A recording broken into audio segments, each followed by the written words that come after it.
Buenas noches, hermanos.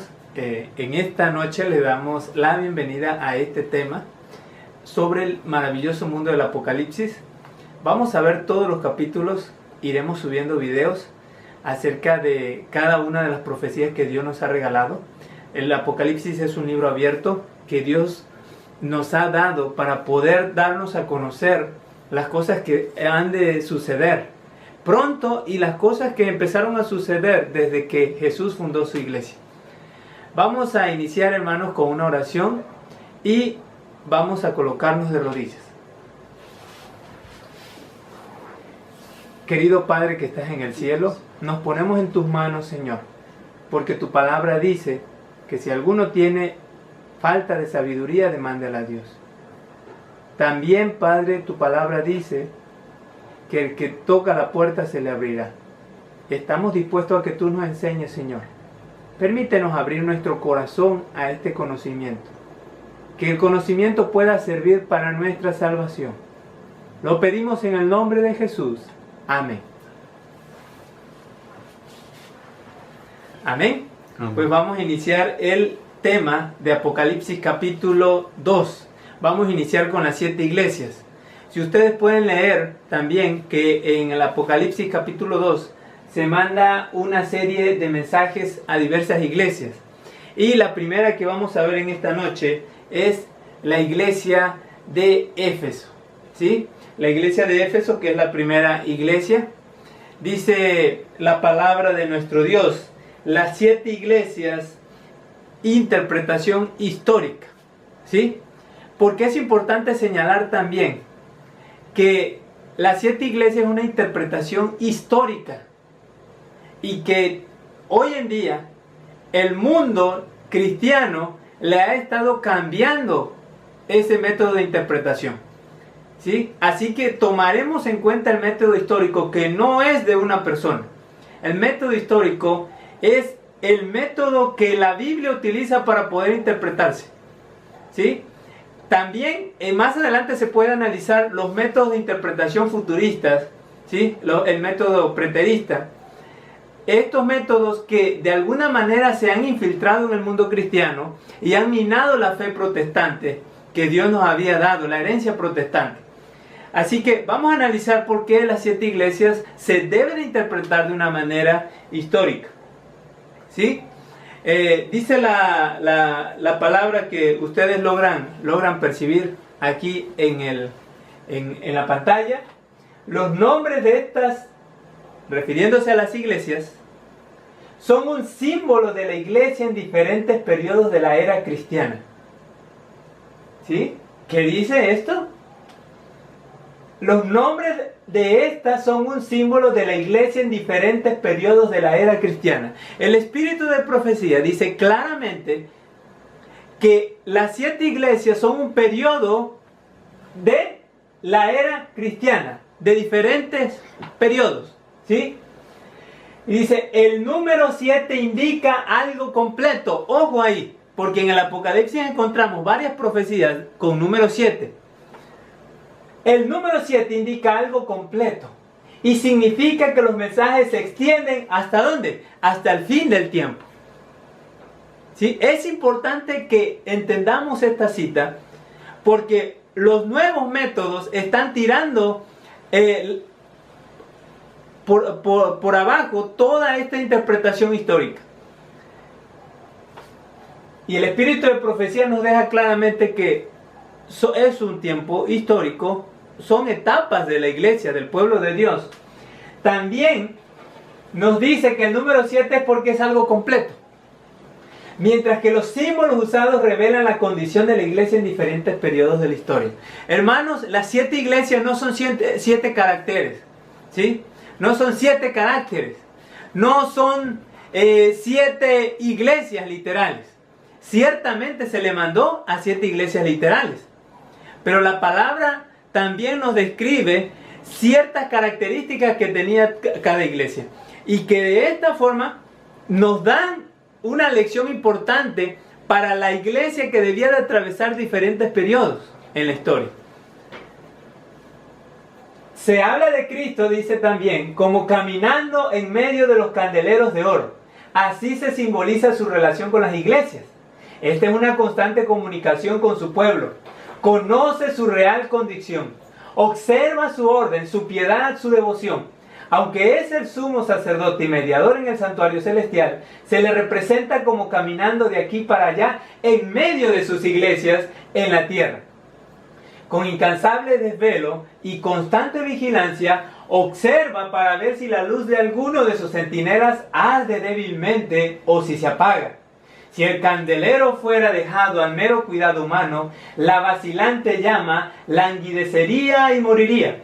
Pero Él es el verdadero centinela en la casa del Señor, el fiel guardián de los atrios del templo. Su cuidado constante y su gracia sostenedora son la fuente de la vida y la luz. Hermanos, Dios ha mantenido el control de la iglesia por todos los tiempos. Dios jamás ha dejado a su iglesia. Dios siempre ha estado al cuidado de su iglesia. Por esta razón, nosotros leeremos constantemente que Jesús tiene a su iglesia protegida, tiene cuidado. Pero también nos va a hablar el libro de Apocalipsis que esa iglesia debía de atravesar momentos difíciles. En la interpretación histórica encontramos a muchas personas, no quiero decir que ellos sean autoridad, porque la Biblia es la única autoridad para interpretarse. Pero podemos tomar como ejemplo que muchas personas en el tiempo antiguo interpretaron las iglesias como un tiempo histórico. Por ejemplo, comentando Tomás Newton, aunque Tomás Newton no estaba de parte de esta interpretación, Tomás Newton nos recuerda, dice, muchos contienden, y entre ellos hombres tan sabios como Moro y Vitringa, que las 7 epístolas son proféticas y de otros tantos periodos sucesivos y estados de la iglesia desde el comienzo hasta la conclusión de todo. O sea, Tomás Newton nos recuerda que en la antigüedad muchas personas interpretaban las iglesias como tiempos o un largo periodo de tiempo que la iglesia de Dios tenía que atravesar. También hay otro comentador que nos dice, el más antiguo comentador del Apocalipsis, cuya obra haya llegado hasta nosotros, fue Victorino, obispo de Petao, o Petavio, que sufrió el martirio en el año 303. Era contemporáneo de Ireneo y hombre de piedad y diligencia en la presentación de la enseñanza de las Escrituras, y vigoroso en su percepción del significado de los escritores sagrados. En su escolia en Apocalipsis dice que lo que Juan dirige a una iglesia lo dirige a todas.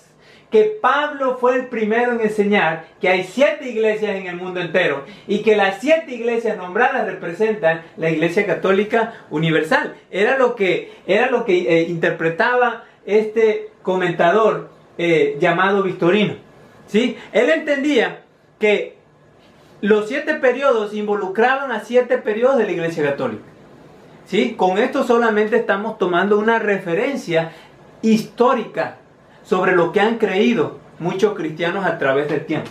El Apocalipsis entonces ha tenido una interpretación histórica. Jesús, dice su palabra, está al dominio de estas 7 iglesias. Jesús se pasea por estas 7 iglesias. Por esta razón, nosotros vamos a estar viendo que la palabra dice, la palabra de nuestro Señor, leemos otra vez,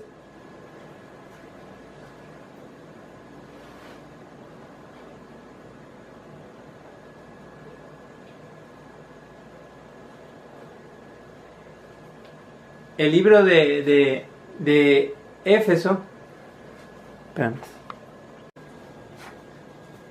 Bien, entonces la iglesia de Éfeso, hermanos, vamos a tenerla desde la resurrección de Cristo hasta el final del primer siglo, ¿sí?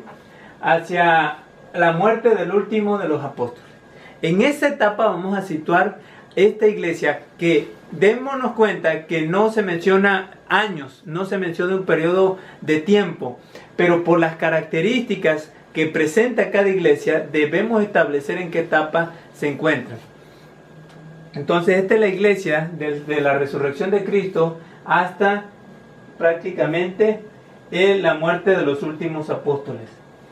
Dice, según la interpretación que damos aquí, este símbolo abarcaría el primer periodo de la iglesia, o sea, el apostólico.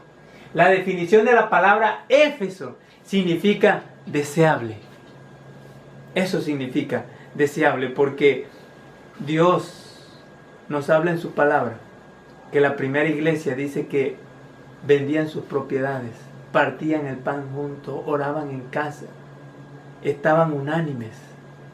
Hermanos, yo creo que es un sentir de cada cristiano que su iglesia tuviera estas características.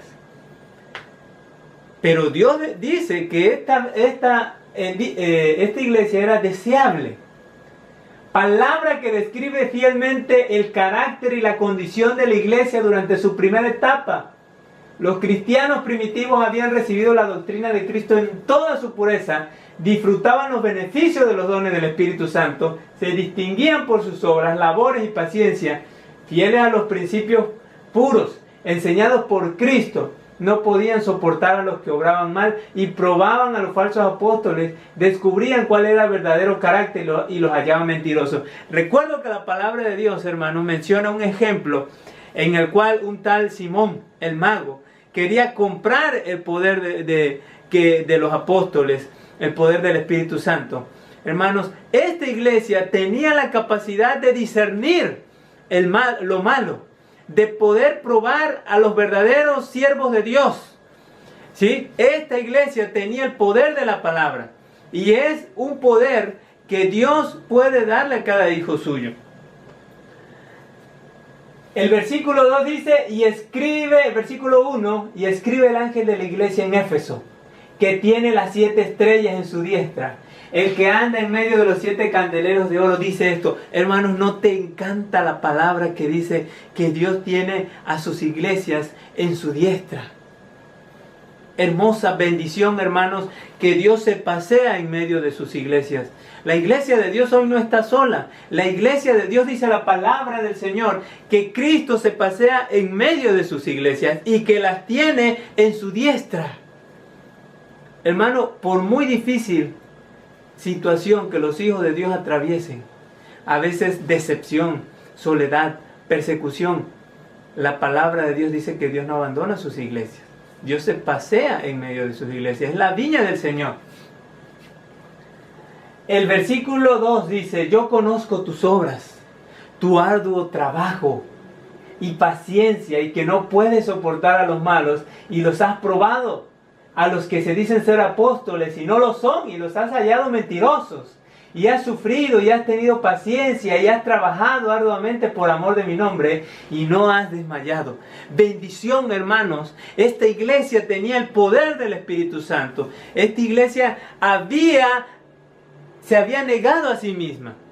Esta iglesia dice que había tenido paciencia, había trabajado arduamente por la fe. Hoy en día, hermanos, da tristeza ver la decadencia de las iglesias. Y no me lo vas a negar. Donde quiera que tú estés viendo este video, seguramente habrá una iglesia, independientemente de la denominación. Hoy las iglesias se han convertido en un negocio. Y por eso mucha gente critica a las iglesias. Por eso mucha gente inconversa critica a las iglesias y no quiere saber de las iglesias, porque lo primero que piensa es que las iglesias es un negocio. Y en parte tiene mucha razón. Hoy en día, hermanitos, da tristeza que las iglesias se han vuelto en un mercado. Los pastores se han vuelto en unos mercaderes de la fe. ¿Sí? Pero la palabra del Señor menciona que esta iglesia soportaba, era probada, ¿sí? Y tenía un arduo trabajo y paciencia. Hermanos, Cristo estaba analizando a sus iglesias. Segunda de Corintios 11:13 dice, porque estos son falsos apóstoles, obreros fraudulentos, transfigurándose en apóstoles de Cristo. No es nuevo que hoy haya apóstoles falsos. En el tiempo de los apóstoles, dice Pablo, que había apóstoles, dice, fraudulentos.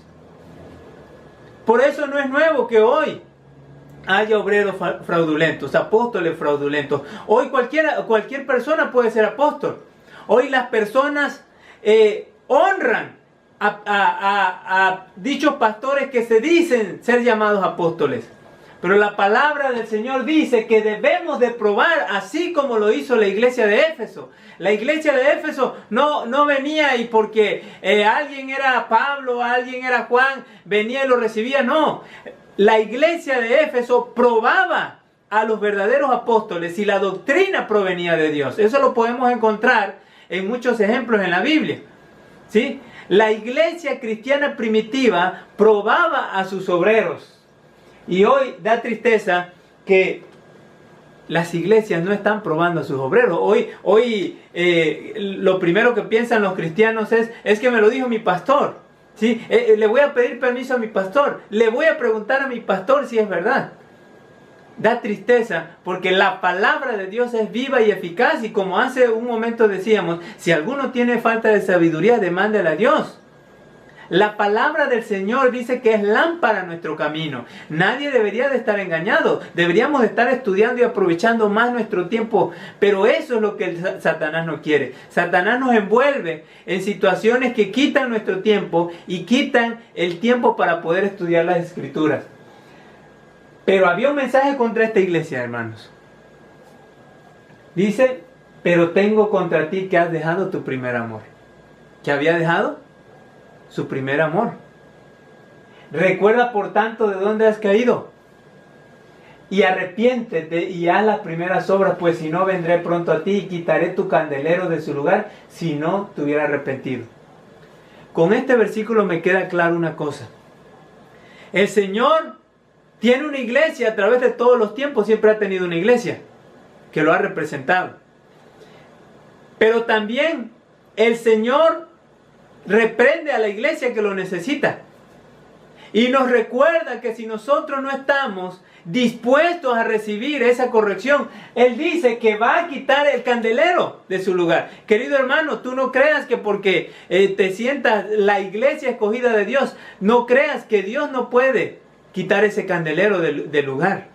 La Biblia dice que si no nos arrepentimos, Dios quita el candelero y se la da a otros. El candelero representa la luz, la verdad, el conocimiento de salvación. Y en esto muchas iglesias han errado. Muchas iglesias se postulan como la iglesia más antigua, ¿sí? Hay muchos que dicen que pertenecen a la iglesia, a la primera iglesia. Pero hermanos, el mensaje es claro.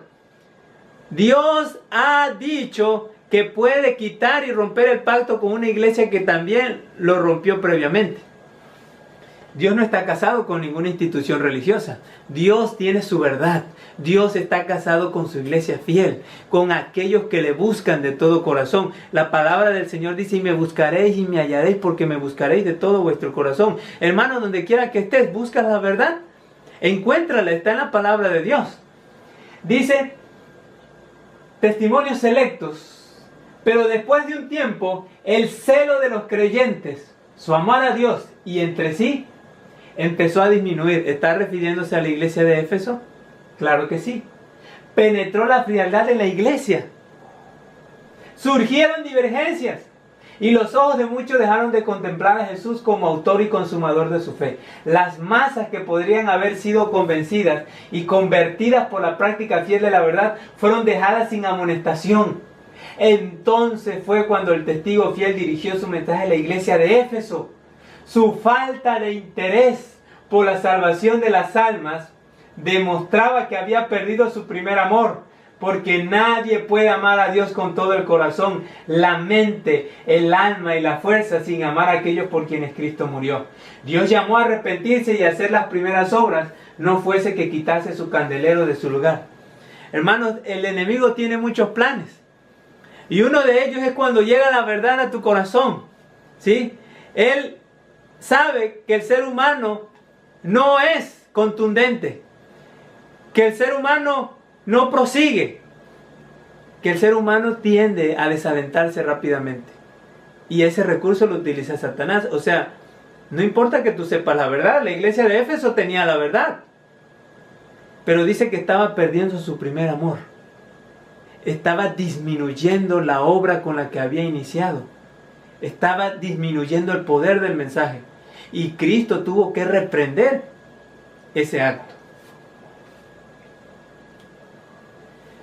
También dice, vendré a ti, ¿verdad? Lo que leímos hace un momento, y quitaré de el candelero de su lugar, si no te hubieras arrepentido. Mateo 21:43. Jesús ya lo había dicho a la iglesia primera, a la iglesia de Israel. Por tanto os digo que el reino de Dios será quitado de vosotros y será dado a gente que haga los frutos de él. Amén.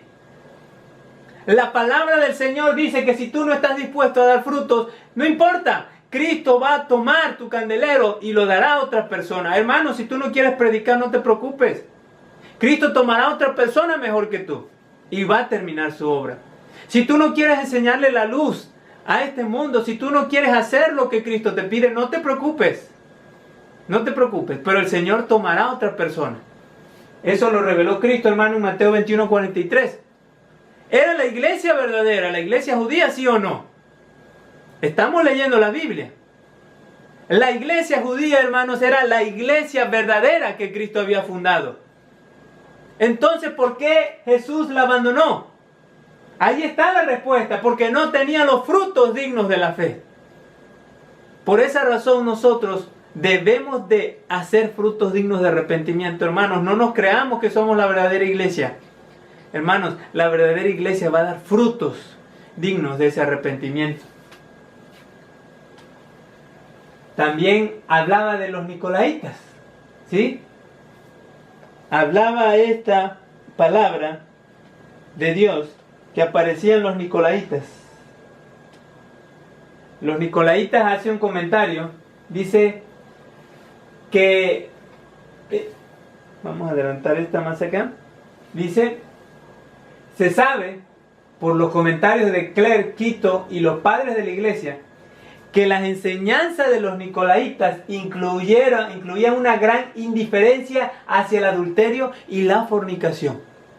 Los comentadores dicen que lo más posible es que los nicolaitas tenían una tendencia a estos pecados, adulterio y fornicación, ¿sí? Ellos pretendían ser cristianos, se introdujeron en la iglesia cristiana, pero querían practicar o tener las prácticas que tenía el mundo, ¿sí?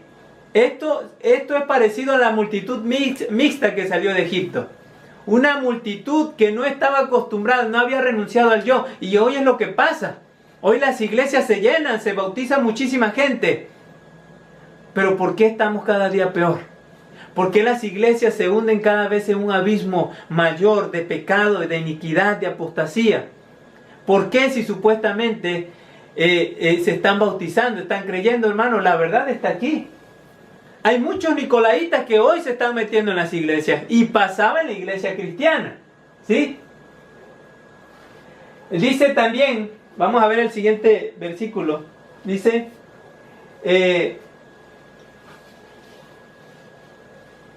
la iglesia, de una cita del Espíritu de Profecía, ustedes lo pueden ver, la iglesia tenía defectos y necesitaba severa reprensión y corrección. Y Juan fue inspirado a escribir mensajes de amonestación, represión y ruego a los que, habiendo perdido de vista los principios fundamentales del Evangelio, ponían en peligro la esperanza de su salvación. Pero las palabras de reproche que Dios haya necesario enviar se pronuncian siempre con tierno amor y con la promesa de paz a cada creyente arrepentido. He aquí yo estoy a la puerta y llamo, dice el Señor. Si alguno oyere mi voz y abriere la puerta, entraré a él, cenaré con él y él conmigo. Eso hablábamos hace un momento, hermanos, de la necesidad que Dios tenía de reprender. Esta iglesia, dice, aborrecía a los nicolaitas, a los cuales Cristo también aborrece, porque el autor del Apocalipsis es Cristo. También el que tiene oído, oiga lo que el Espíritu dice a las iglesias. Me llamó mucho la atención.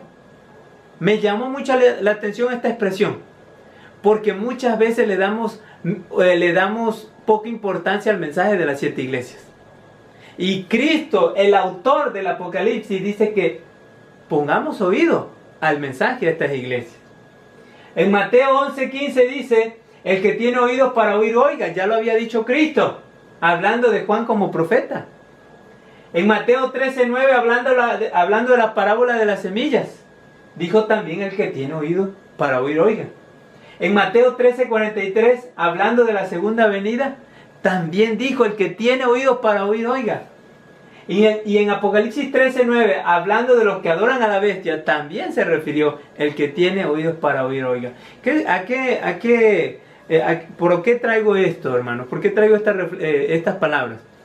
Porque el autor del Apocalipsis quiere que tomemos en cuenta lo que él está diciendo, ¿sí? Porque muchas iglesias hoy se toman como la iglesia verdadera, pero no entienden que Jesús tiene una reprensión para cada iglesia, que Jesús tiene unas palabras para cada iglesia. Es por eso que debemos de estar atentos. Dice que Él nos dará a tomar del árbol de la vida, ¿sí? El árbol de la vida, que también está mencionado en Apocalipsis 22:2. Y en medio de la plaza de ella, y de la una y de la otra parte del río, estaba el árbol de la vida, que lleva 12 frutos, dando cada mes su fruto, y las hojas del árbol eran para sanidad, ¿de qué? De las naciones, ¿sí? En el comienzo de la historia de la iglesia, el misterio de iniquidad predicho por el apóstol Pablo comenzó a hacer su obra impía. Esto lo vamos a ver desarrollado más adelante en las siguientes iglesias.